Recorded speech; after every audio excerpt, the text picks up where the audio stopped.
ஆழ்வார்க்கடியானும் பூங்குழலியும் மலையடி வாரத்து மரத்தின் அடியில் உட்கார்ந்தார்கள். பூங்குழலி, நான் வந்த காரியம் ஆகிவிட்டது, புறப்படலாமா என்றான் ஆழ்வார்க்கடியான். வைஷ்ணவரே, நீர் வந்த காரியம் ஆகிவிட்டதென்றால் நீர் போகலாம். நான் வந்த காரியம் இன்னும் பூர்த்தியாகவில்லை என்றாள் பூங்குழலி. பூங்குழலி, நீ என்ன காரியத்துக்காக வந்தாய்? ஐயா, என் அத்தையை கொன்ற பாதகனை தேடிக்கொண்டு வந்தேன். பூங்குழலி, அவனை கண்டுபிடிக்கவில்லையா? அதோ அந்த சதிகாரரின் கூட்டத்தில் அவன் இருக்கிறானே, பின்னே என்ன? வைஷ்ணவரே, அவனை தரிசனம் செய்து புண்ணியம் காட்டிக்கொண்டு போவதற்காகவா வந்தேன்? கொலைக்கு கொலை, பழிக்கு பழி வாங்குவதற்காக வந்தேன். பூங்குழலி, குற்றம் செய்தவர்களை தண்டிப்பதற்கு நாம் யார்? அதற்கு கடவுள் இருக்கிறார். வைஷ்ணவரே, கடவுள் இருக்கிறாரா? இருந்தாலும் மனிதர்களுடைய துரோக செயல்களை தண்டிக்கிறாரா என்பது பற்றி எனக்கு சந்தேகமா இருக்கிறது. பூங்குழலி, கடவுளை விட்டு விடுவோம். இந்த உலகில் குற்றம் செய்தவர்களை தண்டிக்கும் பொறுப்பு அரசர்களுடையது. அரசர்கள் நியமிக்கும் அதிகாரிகள் செய்ய வேண்டிய ஐயா, அரசர்களும் அவர்களுடைய அதிகாரிகளும் தங்கள் கடமைகளை சரிவர செய்யாவிட்டால் என்ன செய்வது? பூங்குழலி, செய்யவில்லை என்று நாம் எப்படி தீர்மானிப்பது? வைஷ்ணவரே, அதோ உள்ள பாதகர்களில் ஒருவன் மேல் மாடியில் இருந்து வேலை அறிந்து அன்பே உருவான என் அத்தையை கொன்றான். வாயினால் பேச தெரியாதவளும் ஒருவருக்கும் ஒரு தீங்கும் நினைக்காதவளும் வாழ்க்கையெல்லாம் துர்பாக்கியசாலியாக இருந்தவளுமான ஒரு பேதை பெண்ணை கொன்றான். சக்கரவர்த்தியும் அவருடைய ராணிமார்களும் தஞ்சை கோட்டை அதிகாரியான சின்ன பழுவேட்டர் ஐயரும் பார்த்து கொண்டு இருந்தார்கள். ஆயினும் அவனை தப்பி ஓடும்படி விட்டு விட்டார்கள். பூங்குழலி, சோமன் சாம்பவனை பிடிப்பதற்கு யாதொரு முயற்சியும் அவர்கள் செய்யவில்லையா? ஐயா, வாழ்நாளெல்லாம் என் அத்தையை நிராகரித்த சக்கரவர்த்தி அப்போது அவளை மடியில் போட்டு கொண்டு அழுதார். மற்றவர்கள் எல்லோரும் அதிர்ச்சி கொண்டு நின்றார்கள். கொலைகாரனை தொடர்ந்து நான் போகிறேன் என்றதும் சின்ன பழுவேட்டர் ஐயரும் எழுந்து வந்தார். ஆனால் சுரங்க பாதையில் அவர் திரும்பி போக நேர்ந்தது. பூங்குழலி, அது என்ன? எதனால் திரும்பி போனார்? வைஷ்ணவரே, சுரங்க பாதையில் நானும் சின்ன பழுவேட்டர் ஐயரும் சென்ற போது இருளில் ஓர் ஓல குரல் கேட்டது. சின்ன பழுவேட்டர் ஐயர் அந்த குரல் வந்த இடத்தை நோக்கி பாய்ந்து அங்கே இருந்தவனை பிடித்து கொண்டார். இதோ கொலைகாரன் அகப்பட்டு விட்டான் என்று ஒரு குரல் வந்தது. இல்லை, நான் கொலை செய்யவில்லை என்றது இன்னொரு குரல். அது யாருடைய குரல் என்பது சின்ன பழுவேட்டர் ஐயருக்கு தெரிந்ததும் அவர் திகைத்து போய், ஐயோ, நீர் ஏன் இங்கு வந்தீர் என்று கேட்டார். பொக்கிஷம் எல்லாம் பத்திரமாக இருக்கிறதா என்று பார்ப்பதற்கு வந்தேன் என்றது இருளில் வந்த குரல். ஐயோ தெய்வமே, உம்மை இங்கே யாராவது பார்த்தால் என்ன நினைத்து கொள்வார்கள்? நீர் அல்லவோ சக்கரவர்த்தியை கொல்ல முயன்றதாக எண்ணிக்கொள்வார்கள் என்றார் காலாந்தக கண்டர். சக்கரவர்த்தி செத்து போய்விட்டாரா என்று ஆவலுடன் கேட்டார் சின்ன பழுவேட்டர் ஐயருடைய அருமை மருமகரான மதுராந்தக தேவர். அசட்டு பிள்ளையே, என்னுடன் வா, யாரும் பார்ப்பதற்கு முன் வா என்று சொல்லி காலாந்தக கண்டர் அவருடைய மருமக பிள்ளையின் கையை பிடித்து அழைத்து கொண்டு போய்விட்டார். பிறகு நான் மட்டும் இந்த கொலைகாரனை தொடர்ந்து வந்தேன். இவ்வளவு தூரம் சிரமப்பட்டு வந்து என் நோக்கத்தை நிறைவேற்றாமல் திரும்பி போக சொல்கிறீரா? பூங்குழலி, நீ ஆண் பிள்ளையாக பிறந்திருக்க வேண்டியவள். பிறந்திருந்தால் பெரியதொரு சாம்ராஜ்யத்தின் சர்வாதிகாரியாக இருந்திருப்பாய். இதை கேள், ஒரு நியாயம் சொல். ஒருவரை கொல்ல நினைத்து இன்னொருவரை தற்செயலாக கொன்றவன் மீது கொலை குற்றம் சாட்ட முடியுமா? வைஷ்ணவரே, உம்முடைய கேள்வி எனக்கு விளங்கவில்லை. கொன்றவன் கொலை குற்றம் செய்தவன் தானே. பூங்குழலி, அது எப்படி சொல்ல முடியும்? ராமாயணம் கேட்டிருப்பாய். தசரதர் யானை தண்ணீர் குடிப்பதாக நினைத்து அம்பை விட்டார். அது ரிஷிகுமாரன் மீது விழுந்தது. ரிஷிகுமாரனை கொன்ற கொலை குற்றத்துக்காக தசரதர் தண்டிக்கப்பட்டாரா? அல்லது இப்போது நீ தொடர்ந்து வந்த சோமன் சாம்பவனை எடுத்துக்கொள். அவன் சக்கரவர்த்தியை கொள்வதற்காக வேலை எறிந்தான். ஆனால் சக்கரவர்த்தி உயிரோடு இருக்கிறார். உன் நாத்தை குறுக்கே வந்து வேலை தாங்கி உயிரை விட்டாள். அவள் தற்கொலை செய்து கொண்டவள் தானே.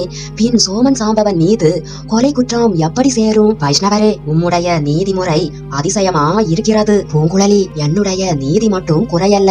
சர்வலோக நாயகனான சாஷாத் நாராயணமூர்த்தியின் நீதிமுறையே விசித்திரமாகத்தான் இருக்கிறது. இந்த உலகில் பாவம் செய்கிறவர்கள் செழிப்புடன் இருக்கிறார்கள்.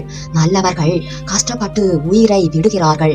இதற்கெல்லாம் கடவுளுடைய நியாயம் ஏதோ இருக்கத்தானே வேண்டும். வைஷ்ணவரே, நீரும் உம்முடைய நாராயணனும் எப்படியாவது போங்கள். எனக்கு தெரிந்த நியாயத்தை நான் நிறைவேற்றி விட்டுத்தான் வருவேன். பூங்குழலி, உனக்காக மட்டும் நான் இந்த பேச்சை எடுக்கவில்லை. அதோ அந்த மலைக்குகையில் 2 பேர் இருக்கிறார்கள். அவர்களில் ஒருவர் ஆதித்த கரிகாலரை கொன்றவர்.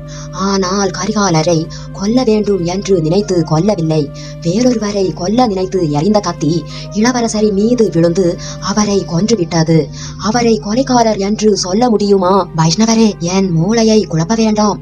மலைக்குகைக்குள் இருப்பவர்கள் யார் என்று கேட்டாள் பூங்குழலி. சோழ சாம்ராஜ்யத்தின் தனாதிகாரி, தஞ்சை அரண்மனையின் சர்வாதிகாரி, 24 போர்க்களங்களில் போரிட்டு 64 விழுப்புண்களை தாம் திருமேனியில் சுமந்திருக்கும் வீராதி வீரர், இறை விதிக்கும் தேவர், குறுநில மன்னர் குழுவின் மாபெரும் தலைவர், நந்தினி தேவியின் கணவர் பெரிய பழுவேட்டரையர் அந்த மலைக்குகையில் வீட்டிருக்கிறார் என்று ஆழ்வார்க்கடியான் பெருங்குரலில் கட்டியம் கூறுவது போல் கூறினான். அதே சமயத்தில் ரவிதாசன், ரேவதாசன், பரமேஸ்வரன், சோமன், சாம்பவன் முதலியவர்கள் திடுதிடுவென்று ஓடி வந்தார்கள். பூங்குழலி சட்டென்று அப்பால் விலகி நின்றாள். ரவிதாசன் கையில் குறுந்தடி ஒன்று இருந்தது. அதை ஓங்கிய வண்ணம் ரவிதாசன், அடே வேடக்கார வைஷ்ணவனே, அன்பில் அனிருத்தரின் ஒற்றனே, கடைசியில் எங்களிடம் அகப்பட்டு கொண்டாயா? நாங்கள் செய்த 3 முயற்சியில் ஒன்றில் தான் வெற்றி அடைந்தோம், மற்ற 2லும் தோல்வி அடைந்தோம். அந்த தோல்விகளை பற்றி எங்களுக்கு இனி கவலை இல்லை. 3 ஆண்டுகளாக தேடிக் கொண்டிருந்த உன்னை பிடித்து விட்டோம் அல்லவா? இந்த தடவை நீ எங்களிடம் இருந்து தப்ப முடியாது என்றான் ரவிதாசன். உடனே ஆழ்வார்க்கடியான் முன்னை விட உரத்த குரலில், அப்பனே, தேடுகிறவன் யார்? தப்பி ஓடுகிறவன் யார்? எல்லோரும் அந்த சாஷாத் நாராயண மூர்த்தியின் குமாரர்கள் தான். அவன் அன்றி ஓர் அணுவும் இந்த உலகில் அசையுமா? ரவிதாசா, நீயும் கேள், உன்னை சேர்ந்தவர்களும் கேட்கட்டும். வேறு வேறு சில்லறை தெய்வங்களை எல்லாம் விட்டுவிட்டு சாஷாத் மகாவிஷ்ணுவை சரணடையுங்கள். பகவான் உங்களுடைய பாவங்களை எல்லாம் மன்னித்து காப்பாற்றுவார். மானிடர்களுக்காக உழைத்து வாழ்க்கையை வீணாக்கி மடிந்து போகாதீர்கள். நாராயணனை தொழுது மறு ஜென்மம் எடுத்ததின் பலனை அடையுங்கள். பரம பதத்தில் உங்களுக்கு இடம் தேடி கொள்ளுங்கள். எங்கே? என்னுடன் சேர்ந்து எல்லோரும் பாடுங்கள் பார்க்கலாம். நாராயணனே தெய்வம், நாம் எல்லோரும் துதி செய்வோம் என்று பாடத் தொடங்கினான். ரவிதாசன் கலகலவென்று சிரித்துவிட்டு, ஏனப்பா வைஷ்ணவனே, சாட்சாத் பரமசிவன் மட்டும் தெய்வம் இல்லையா? பரமசிவனை துதித்தால் பரமபதம் கிட்டாதா என்று கேட்டான். ஆழ்வார்க்கடியான் உற்சாகத்துடன், பரமசிவன் அழிக்கும் தெய்வம், நாராயணன் தான் காக்கும் தெய்வம். அன்று முதலை வாயில் அகப்பட்டு கொண்டு தவித்த கஜராஜனை எங்கள் நாராயணமூர்த்தி காப்பாற்றியதை மறந்து விட்டீர்களா? அப்பனே, கஜராஜனை காப்பாற்றிய விஷ்ணு பகவான் முதலையை கொல்லத்தானே செய்தார். அதுபோலவே ராவணன், கும்பகர்ணன், சிசுபாலன் ஆகியவர்களை உங்கள் மகாவிஷ்ணு அழித்து போடவில்லையா என்றான் ரவிதாசன். எங்கள் பெருமாளின் கையால் வதை உண்டவர்கள் சாட்சாத் ஸ்ரீ வைகுண்டத்தை அடைவார்கள். இரணியனையும் ராவணனையும் சிசுபாலனையும் கொன்ற பிறகு அவர்களுக்கு பகவான் வைகுண்ட பதவியை அளித்தார். உங்கள் பரமசிவனோ திரிபுரர்களை ஒரேடியாக நெற்றி கண்ணால் எரித்து அழித்து போட்டார். அவர்களுக்கு மோட்சத்தை கொடுத்தாரா? வைஷ்ணவனே, நிறுத்து உன் கதையை. உன்னுடைய நாராயணன் இப்போது உன்னை வந்து காப்பாற்றட்டும் என்று சொல்லிக் கொண்டே ரவிதாசன் தன் கையில் இருந்த குறுந்தடியை ஓங்கினான். அந்த சமயம் பூங்குழலி ஆழ்வார்க்கடியானுக்கு உதவி செய்ய விரும்பி இடுப்பில் செருகி இருந்த கத்தியை எடுத்தாள். அதே நேரத்தில் மலைக்குகையில் இருந்து தலைவிரி கோலமாக ஒரு பெண் உருவம் ஓடி வருவதை பார்த்தாள். ஒரு நொடி நேரம் அவள் தன் அத்தை மந்தாகினி என்று எண்ணி பிரமித்து நின்றாள். பின்னர் இல்லை, இவள் பழுவூர் ராணி நந்தினி என்று தெளிந்தாள். இதற்குள் நந்தினி ஆழ்வார்க்கடியான் அருகில் வந்துவிட்டாள். ரவிதாசனுடைய ஓங்கிய கைத்தடியை தன் கரங்களினால் தடுத்து நிறுத்தினாள். வேண்டாம், என் சகோதரனை ஒன்றும் செய்யாதீர்கள். ரவிதாசா, நான் உங்கள் ராணி என்பது உண்மையானால் தடியை கீழே போடு என்றாள் நந்தினி. ஆழ்வார்க்கடியான் அப்போது, சகோதரி, உனக்கு நன்றி. ஆனால் இவர்களால் எனக்கு எந்தவித தீங்கும் செய்திருக்க முடியாது. நான் வணங்கும் தெய்வமாகிய நாராயண மூர்த்தி என்னை காப்பாற்றி இருப்பார். ரவிதாசன் சிரித்துவிட்டு, எப்படி காப்பாற்றி இருப்பார்? அன்றைக்கு பிரகலாதனை காப்பாற்ற தூணில் இருந்து வந்தது போல் இன்று இந்த மரத்தை பிளந்து கொண்டு நாராயணமூர்த்தி வந்திருப்பாரா என்று கேட்டான். மந்திரவாதி, என் பேச்சில் உனக்கு நம்பிக்கை இல்லையா? அதோ பார், சற்று தூரத்தில் தெரியும் ஐயனார் கோவிலை பார். அந்த கோவிலுக்கு முன்னால் 3 குதிரைகள் இருக்கின்றன அல்லவா? ஸ்ரீமத் நாராயணனுடைய கருணையினால் அந்த மண் குதிரைகள் உயிர் பெற்றுவிடும். அவற்றின் மீது வேல் பிடித்த வீரர்கள் ஏறிக்கொண்டு வந்து உங்களை சிறைப்பிடித்து என்னை காப்பாற்றுவார்கள். ஆழ்வார்க்கடியான் இவ்வாறு சொல்லிக் கொண்டே கையினால் சுட்டி காட்டிய திசையை அனைவரும் நோக்கினார்கள். தங்கள் கண்களை நம்ப முடியாமல் திண்டாடி போனார்கள். ஏனெனில் அந்த மண் குதிரை உண்மையாகவே உயிர் பெற்று அவர்களை நோக்கி பாய்ந்து ஓடி வந்ததாக அவர்களுக்கு தோன்றியது. ஒவ்வொரு குதிரையின் மீதும் வேல் பிடித்த வீரன் ஒருவன் உட்கார்ந்திருந்தான். ஓடி வந்த குதிரைகளை பார்த்து வியந்தவர்களில் முதலில் சுய உணர்வு பெற்றவன் ரவிதாசன் தான். ராணி, இந்த போலி வைஷ்ணவன் தான் வேலைத்தனத்தை காண்பித்து விட்டான். இவன் ஒற்றன், இவனை நம்ப வேண்டாம் என்று எத்தனையோ தடவை தங்களுக்கு நான் எச்சரித்திருக்கிறேன். நம்மை பிடிப்பதற்கு இவன் தன் நாட்களை கொண்டு வந்திருக்கிறான். ஆனால் இவனால் நம்மை பிடிக்க முடியாது. இவனுடைய தெய்வமாகிய நாராயணனே வந்தாலும் முடியாது. வாருங்கள் போகலாம். குதிரைகள் வருவதற்குள் மலை மேல் ஏறிவிடலாம் என்றான் மந்திரவாதி. நந்தினி, இந்த பாதகர்களுடன் நீ போகாதே. இவர்களுடன் நீ சேர்ந்ததினால் நேர்ந்த விபத்துக்கள் எல்லாம் போதும் என்றான் ஆழ்வார்க்கடியான். நந்தினி ஆழ்வார்க்கடியானை பார்த்து, திருமலை, நான் வெகு நாளாக ஒன்று கேட்டுக்கொண்டிருந்தேன். அது நினைவு இருக்கிறதா? என் அன்னையிடம் அழைத்து போகும்படி உன்னை வேண்டிக் கொண்டிருந்தேன். இப்போதாவது என்னை நீ என் தாயிடம் அழைத்து போவதாக வாக்களித்தால் உன்னுடன் வருகிறேன். இல்லாவிடில் இவர்களுடன் போகிறேன் என்றாள் நந்தினி. சகோதரி, இனி என்னால் அது இயலாத காரியம் என்று திருமலை சொல்வதற்குள் ரவிதாசன் குறுக்கிட்டு, இவன் என்ன அழைத்து போவது? நான் அழைத்து போகிறேன். வாருங்கள் ராணி என்றான் ரவிதாசன். நந்தினி, இவன் உன்னை உன் அன்னையிடம் யமலோகத்துக்கு அழைத்து போவான். உன் அன்னையை கொன்றது போல் உன்னையும் கொன்று யமலோகத்துக்கு அனுப்பி வைப்பான். இந்த பாதகர்களுடைய சகவாசம் இனியும் உனக்கு வேண்டாம். இவர்களில் ஒருவன் உன் தாயை கொன்றவன்.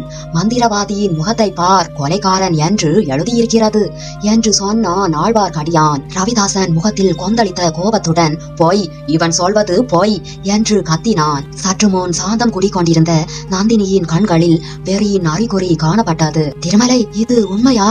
என் அன்னை உண்மையிலேயே அவள் பார்க்க முடியாதா? நந்தினி, சந்தேகம். இதோ இந்த பெண்ணை கேட்டு தெரிந்து கொள். இவர்களில் ஒருவனான சோமன் சாம்பவன் தான் வேல் எறிந்து உன் அன்னையை கொன்றவன். இவள் நேரில் பார்த்தாள். அத்தையை கொன்றவனை பின்தொடர்ந்து வந்தாள். பூங்குழலி, சொல் என்றான் ஆழ்வார்க்கடியான். ஆமாம், நானே என் கண்ணால் பார்த்தேன்.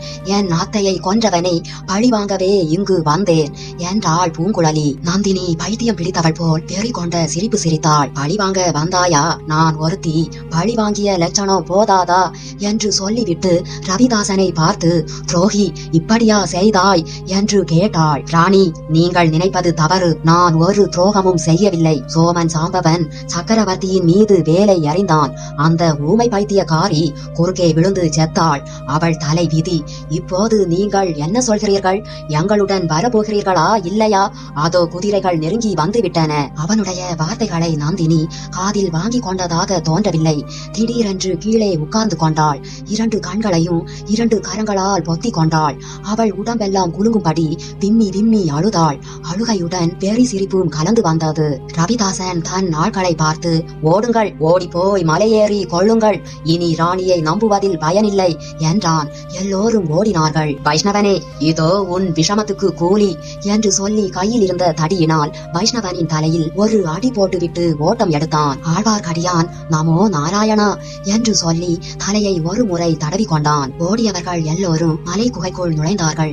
சற்று நேரத்துக்கெல்லாம் குகைக்கு மேலே குன்றின் உச்சியில் கானாரி ஆறு அருவியாக மாறிவிடும் இடத்தின் அருகே நின்றார்கள். அதே சமயத்தில் குதிரைகள் மலை அடிவாரத்துக்கு வந்து சேர்ந்தன. சரியான வழி இல்லாமல் பெரிய பெரிய பாறை கற்கள் எங்கும் பரவி கிடந்தபடியால் குதிரைகள் வந்து சேர்வதற்கு அதிக நேரம் பிடித்தது. குதிரைகள் மீது வந்தவர்களில் முன்னால் வந்தவர்கள் சின்ன பழுவேட்டர் ஐயரும் கந்தமாறனும் என்பதை ஆழ்வார்க்கடியான் பார்த்து கொண்டான். அவர்களுக்கு பின்னால் சேந்த நமுதன் ஒரு குதிரையின் மீது கயிற்றினால் சேர்த்து கட்டப்பட்டு வருவதையும் பார்த்தான். பாருங்கள், பாருங்கள், நல்ல சமயத்தில் வந்து சேர்ந்தீர்கள் என்றான் திருமலை. சின்ன பழுவேட்டர் ஐயரும் கந்தமாறனும் குதிரைகளின் மீதிருந்து கீழே குதித்தார்கள். கீழே உட்கார்ந்து விம்மி கொண்டிருந்த நந்தினியின் மீது முதலில் அவர்கள் கவனம் சென்றது. கந்தமாறன் நந்தினியின் அருகில் சென்றான். ஏதோ சொல்ல முயற்சி செய்தான். ஆனால் அவன் வாயிலிருந்து வார்த்தைகள் ஒன்றும் வரவில்லை. சின்ன பழுவேட்டர் ஐயர் ஆழ்வார்க்கடியானை பார்த்து, வைஷ்ணவனே, நீ எப்படி இங்கே வந்தாய்? எதற்காக வந்தாய் என்று கேட்டார். தளபதி, தாங்கள் யாரை தேடிக்கொண்டு வந்தீர்களோ அவரை தேடிக்கொண்டு தான் நானும் வந்தேன். பெரிய பழுவேட்டர் ஐயர் அதோ அந்த குகைக்குள் இருக்கிறார். வைஷ்ணவரே, நிஜமாகவா உயிரோடு இருக்கிறாரா என்று சின்ன பழுவேட்டர் ஐயர் ஆவலோடு கேட்டார். ஆமாம் தளபதி, இன்னும் உயிரோடு இருக்கிறார். தங்கள் தமையனாரிடம் அணுகுவதற்கு யமனும் பயப்படுவான் அல்லவா? ஆகையால் அதோ அந்த கொலைகாரர்கள் செய்த முயற்சி தங்கள் தமையனார் விஷயத்தில் பலிக்கவில்லை என்று சொல்லிவிட்டு திருமலை குன்றின் உச்சியில் நின்ற ரவிதாசன் முதலியவர்களை சுட்டி காட்டினான். வைஷ்ணவரே, அவர்கள் யார்? ஏன் அவர்களை கொலைகாரர்கள் என்று சொல்கிறாய்? தளபதி, அவர்கள் தான் மந்திரவாதி ரவிதாசனும் அவனுடைய கூட்டத்தாரும் வீர பாண்டியனுடைய ஆபத்துதவி படையை சேர்ந்தவர்கள். சக்கரவர்த்தியை கொல்ல முயன்றவர்கள் அவர்கள் தான். இளவரசர் ஆதித்த கரிகாலரை கொன்ற பாவிகளும் அவர்களே தான் என்றான் திருமலை. கந்தமாறன் குறுக்கிட்டு, போய், இவன் சொல்வதெல்லாம் போய். இளவரசரை கொன்றவன் வந்தியத்தேவன். உன் சிநேகிதன் செய்த குற்றத்தை மறைக்க பார்க்கிறாயா என்று கேட்டான். முட்டாளே, சும்மா இரு என்று சின்ன பழுவேட்டரையர் அவனை அதட்டினார். பின்னர் வைஷ்ணவனை பார்த்து, தனாதிகாரியையும் அவர்கள் கொல்ல பார்த்தார்களா?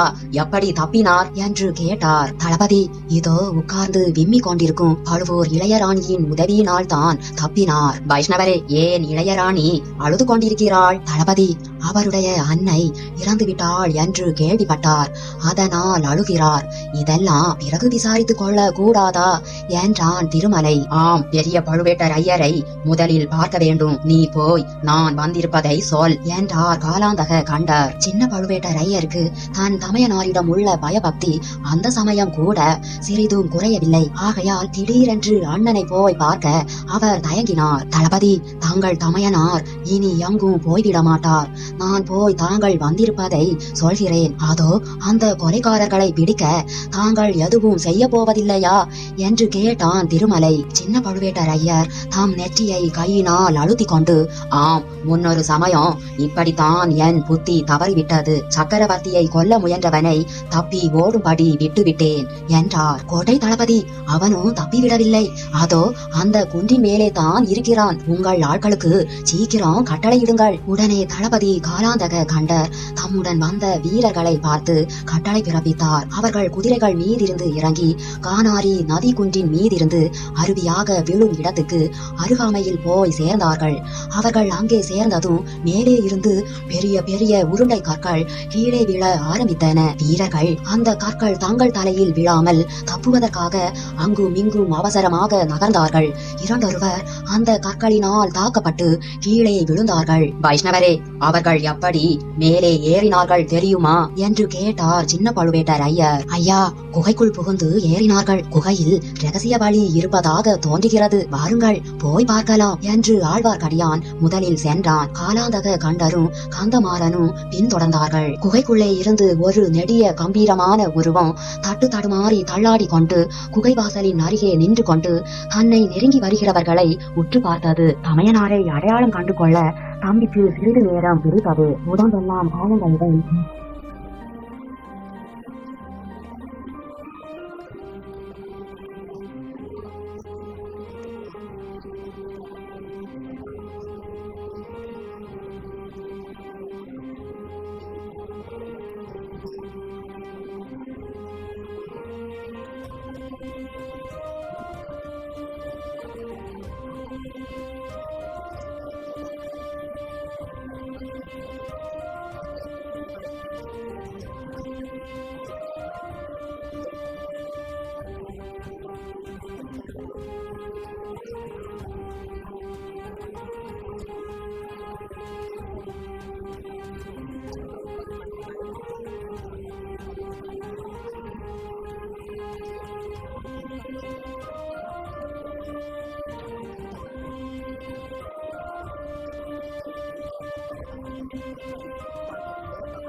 திடீரென்று கால்களில் சக்தி உண்டாகி விட்டது. அந்த ஊமையை மடியில் போட்டுக்கொண்டு புலம்ப ஆரம்பித்தார். சிறிது நேரம் எல்லோரும் அந்த கண்டு பிரமித்து நின்று கொண்டிருந்தோம். பூங்குழலி என்னும் இந்த ஓடக்கார பெண் தான் கொலைக்காரனை பிடிக்கப் போகிறேன் என்று கூவிக்கொண்டு ஓடினாள். இவள் நன்றாய் இருக்க வேண்டும். இவள் மூலமாகத்தான் இன்று தங்களை இந்த கோலத்திலாவது பார்க்கும் பாக்கியம் கிடைத்தது. பெரிய பழுவேட்டரையர் கண்களில் நீர் ததும்ப, தம்பி, புராண இதிகாசங்களில் தமையனிடம் பக்தி உள்ள தம்பிகளை பற்றி கேட்டிருக்கிறேன். ஆனால் உன்னை போல் பக்தியுள்ள சகோதரன் அவர்களில் யாரும் இருக்க முடியாது. அப்புறம் நடந்ததை சொல் என்றார் தனாதிபதி. பூங்குழலியை பின்பற்றி நானும் பொக்கிஷ நிலவரையிலுள்ள சுரங்க பாதையில் சென்றேன். அங்கே இருட்டில் ஒருவனை கைப்பற்றினேன். அவன் தான் கொலைக்காரனா இருக்க வேண்டும் என்று நினைத்தேன். குரலை கேட்டதும் மதுராந்தக தேவன் என்று தெரிந்தது. காலாந்தகா, அவன் எதற்காக நிலவரை பாதையில் வந்தானாம்? அண்ணா, அது எனக்கும் தெரியவில்லை. கேட்டதற்கு சரியான மறுமொழியும் சொல்லவில்லை. கொலைக்காரன் அவன்தான் என்ற சந்தேகம் யாருக்காவது உண்டாகிவிட போகிறதே என்று எனக்கு பயமா இருந்தது. காலாந்தகா, ஒருவேளை உண்மை அதுதானோ என்னமோ? இல்லை அண்ணா, இல்லை. அந்த சாது பிள்ளை அவ்வளவு தூரத்துக்கு போகக்கூடியவனும் அல்ல. மேலும் வேலை எறிந்துவிட்டு ஓடியவனை நானே கண்ணால் பார்த்திருந்தேன். மதுராந்தகனை மெதுவாக சரிப்படுத்தி அரண்மனையில் கொண்டு போய் சேர்த்துவிட்டு காவலும் போட்டுவிட்டு மறுபடியும் பொக்கிஷ நிலவரைக்கு போக எண்ணினேன். அதற்குள் வேறு பெரிய சம்பவங்கள் நடந்துவிட்டன. சக்கரவர்த்தி இறந்து விட்டார் என்றும் யாரோ அவரை கொன்றுவிட்டார்கள் என்றும் வெளியிலே வதந்தி பரவிவிட்டது.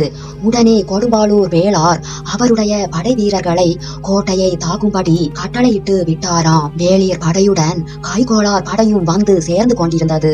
நமது வீரர்கள் அச்சமயம் ஆயத்தமாக இல்லை. அவர்களுக்கு கட்டளையிட நானும் கோட்டை வாசலில் இல்லை. ஆகையால் வேளிர் படையும் கைகோளார் படையும் கோட்டை கதவுகளை உடைத்து கொண்டும் சுவர்களில் ஏறி குதித்தும் உள்ளே வர தொடங்கிவிட்டனர். இந்த செய்தியை கேள்விப்பட்டு நான் கோட்டை வாசல் போய் சேர்வதற்குள் 16,000 வீரர்கள் கோட்டைக்குள் நுழைந்து விட்டார்கள். நம்முடைய வீரர்கள் சுமார் 2,000 பேர்தான். அவர்கள் வெளியில் இருந்து வந்தவர்களோடு தீரத்தோடு போரிட்டார்கள். நான் போய் கட்டளையிட்டு சண்டையை நிறுத்தினேன். நமது வீரர்களை எல்லாம் ஒரே இடத்தில் சேர்த்து கொண்டேன். இனி கோட்டைக்குள் இருப்பதில் பயனில்லை என்று முடிவு செய்து கொண்டு நமது வீரர்களுடன் வெளியே கிளம்பினேன். வேளிர் படையும் கைகோளார் படைகளும் எங்களை தடுத்து நிறுத்த பார்த்தன. தடுத்தவர்களை எல்லாம் வெட்டி வீழ்த்தி கொண்டு வந்துவிட்டோம். பழுவூர் குடும்பத்தை சேர்ந்தவர்களுக்கோ மதுராந்தக தேவருக்கோ ஒரு சிறிய கெடுதல் நேர்ந்தாலும் கொடும்பாளூர் வம்சத்தை பூண்டோடு அழித்து விடுவேன் என்று பூதி விக்ரமகேசரிக்கு செய்தி அனுப்பினேன். பிறகு தாங்கள் கடம்பூரில் இருப்பீர்கள் என்று எண்ணிக்கொண்டு தாங்களை சேர்வதற்காக விரைந்து வந்தேன். எதிரில் குடமுருட்டி ஆற்றின் கரையில் கந்தமாறன் குதிரை மேல் ஏறி விரைவாக வந்து கொண்டிருந்தான். பழுவூர் பனை கொடியை கண்டதும் நின்றான். அவன் கொண்டு வந்த செய்தி என்னை மேலும் திகைக்கும்படி செய்தது.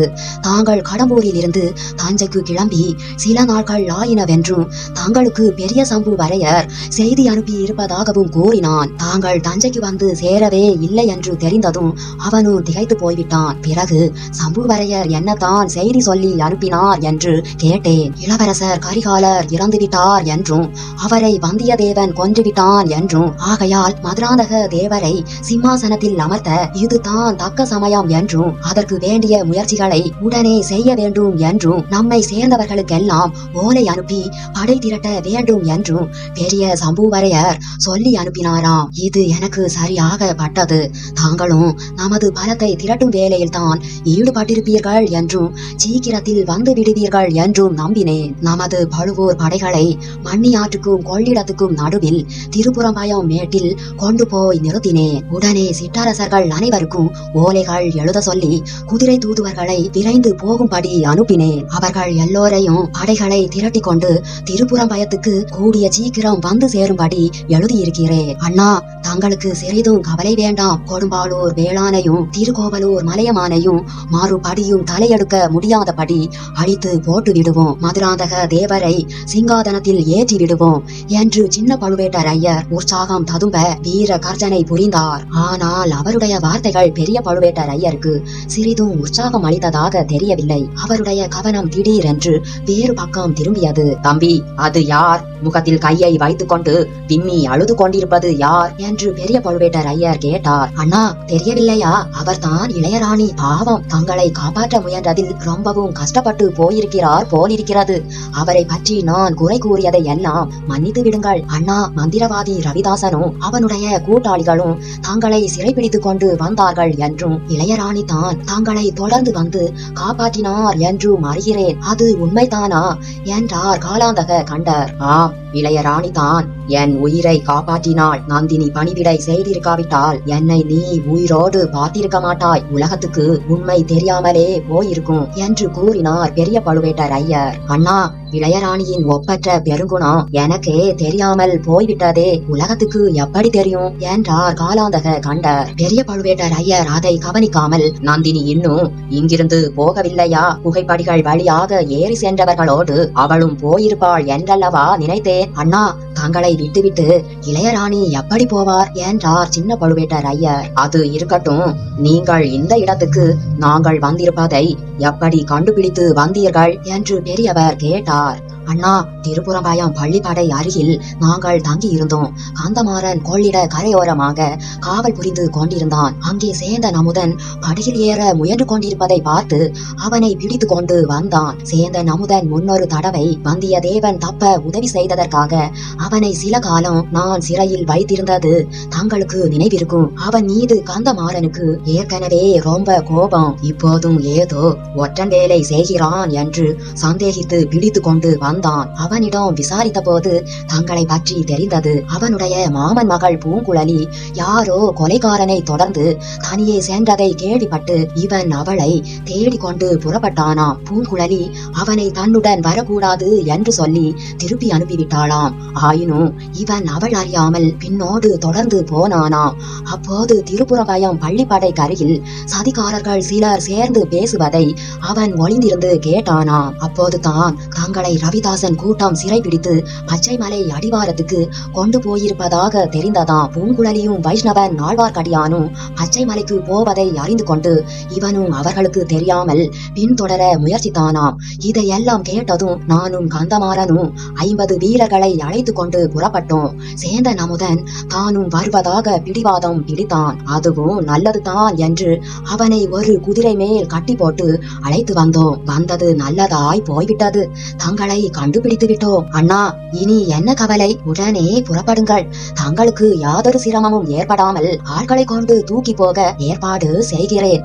இதற்குள்ளே திருப்புறம்பயத்தில் பெரும் படை சேர்ந்திருக்கும்.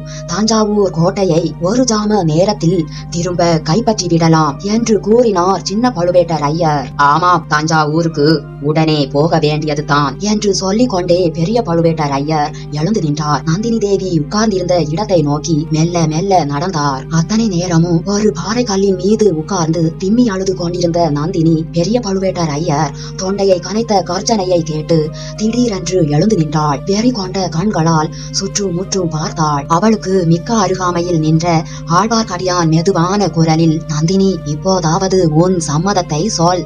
என்னுடன் வருகிறேன் என்று ஒரு வார்த்தை கூறு. இந்த நாட்டை விட்டுவிட்டு வடநாட்டுக்கு போவோம். பிருந்தாவனம், காஷி, கரித்வாரம் ஆகிய கஷேத்திரங்களுக்கு பிரயாணம் செய்வோம்.